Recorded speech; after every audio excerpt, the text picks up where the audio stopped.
sticky, runny eggs got you fried? Join us in saying NAY-vos to bad huevos as we break down 8 super useful fried egg hacks. Looking for a tried-and-true way to prevent eggs from spreading? Do it like the professionals and use an egg ring. Egg rings are pretty ubiquitous in restaurants where fried eggs are an everyday part of the menu. They are pretty simple, typically consisting of a stainless steel or silicone ring that acts as a mold for an egg. You drop the raw egg into the mold, and it quickly fills out the dimensions of the ring as it cooks, ensuring an even circle that is easy to flip without making things messy or breaking the yolk. Egg rings are typically inexpensive, and because they're so small, are easy to clean. You can even find fun shapes. While they don't necessarily guarantee a perfect egg every time, they can go a long way toward making any fried eggs neat and nicely contained. What a way to start my new life. With the perfect egg sandwich.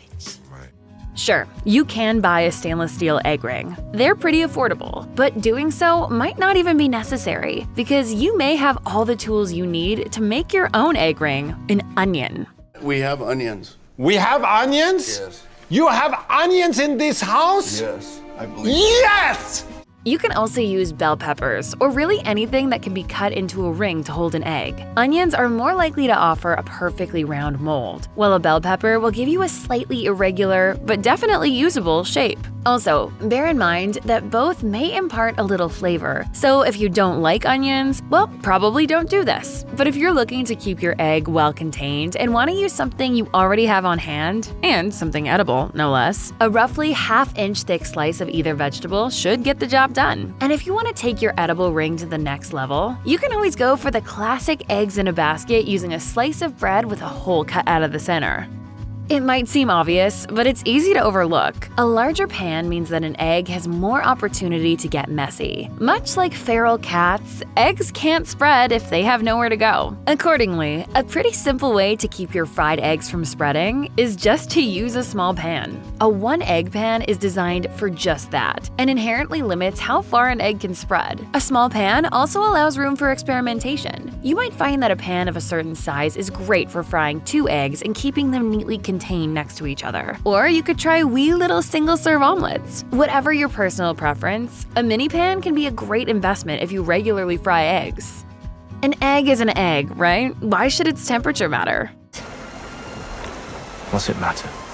Actually, you might be surprised. The best temperature to store eggs is, in some ways, a matter of debate. While egg refrigeration is the norm in the United States, it's actually not in Europe. That's mainly because of how the eggs are processed. To combat salmonella, American egg producers wash the eggs and in the process remove a coating called a cuticle. With that protective coating gone, they have to be refrigerated to keep out bacteria. Chickens are vaccinated against salmonella in many European countries, so that protective coating isn't washed off, and eggs can safely sit out on the counter for a couple of weeks. So let's say you've got refrigerated eggs. When it comes to frying them, room temperature eggs are more apt to cook more evenly when it comes to both yolk and whites. If your eggs are too cold, your breakfast might still turn out okay, but you may have to flip the egg more often or spend more time waiting, increasing the chances that it sticks, the yolk breaks, or the egg otherwise spreads more than you want. If you want to avoid all that, set your eggs out on the counter for a bit before you fry. If you're in a rush, hold them under warm tap water to bring them up to temperature.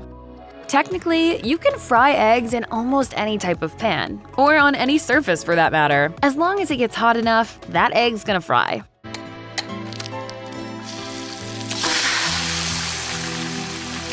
In practice, though, choosing your pan wisely is a good approach. When it comes to frying eggs, a non-stick pan is your standard choice. These pans are simple to use and, as the name implies, are much less likely to have food stick.